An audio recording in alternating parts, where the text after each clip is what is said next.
I'm Jason Nunez, and let's queer up the USA View. Gay man allegedly killed by husband's former partner. Community raises money to support the spouse. The Chicago queer community has raised more than $40,000 for the husband of a gay man who was fatally shot by his spouse's former partner. The killing took place after years of alleged stalking and harassment. A GoFundMe campaign was created to support Cameron Prather, the husband of 37-year-old Nicholas Pup Tugger Calzaretta, whose killing has shaken Chicago's leather and pup communities. According to prosecutors, Calzaretta was walking his dog in Chicago's Edgewater neighborhood shortly before 7:20 a.m. on May 14th when 53-year-old Amar Husamo approached him. Witnesses told investigators Calzaretta yelled, "Leave me alone," and tried to run before he was shot multiple times. Authorities allege Husamo then turned the gun on himself but survived. He is charged with first-degree murder and aggravated unlawful possession of a weapon.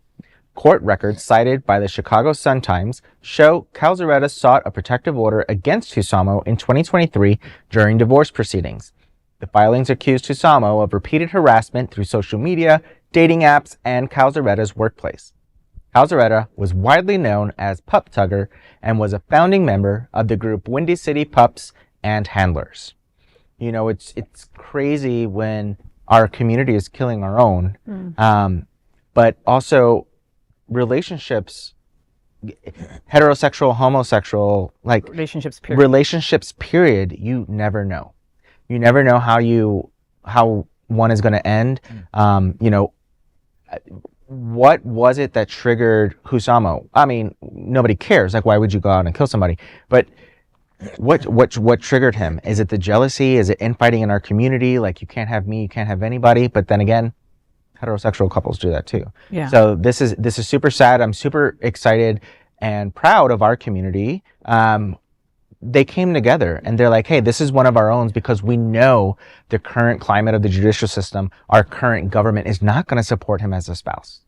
So let the community come together, raise this money so that the husband, Prather, would not be left alone and feels the sense of the community. So, yeah. Well, you know, this, you said it shook the leather community in Chicago. No, it is an earthquake in the leather community that was even being felt down here. This went down a few days before IML, which was this past weekend in Chicago.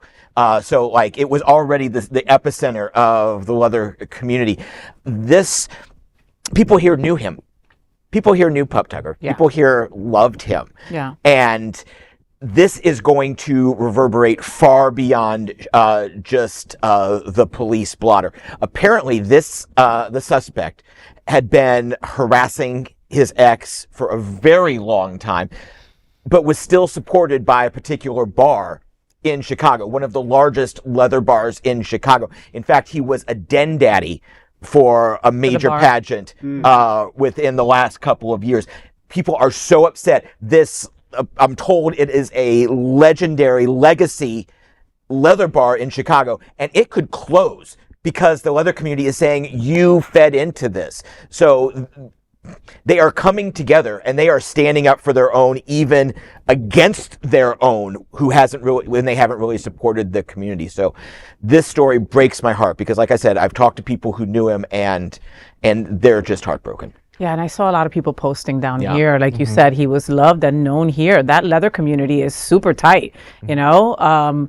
And it's just crazy, you know, mental health is so important, you know, and like, we know, we love people, we have relationships with people, and then we still kind of trust them. Like we got to be careful, you know what I mean? Like you said, he was having issues with this man for a while, right? And we're less likely to report things like this, okay? Where cisgender heterosexual people usually are, call the cops, let's have a paper trail. We're not usually those people to do that, you know? And when it comes to relationships and things like this, you have to call the cops. You have to have a paper trail because God, you know, I mean, this poor guy, my heart breaks for him. Like my heart breaks for him, for his family, for his friends, for the leather community in Chicago, for everybody at IML that was affected before they took a stage, before they sat down, you know, they already were feeling it, you know, yet they still were able to go through with it. That's community. That really is, you know, and I'm so glad that the leather and pup community came up and supported them, you know, because a real queer community doesn't just party together. We protect each other. We fund each other and we carry each other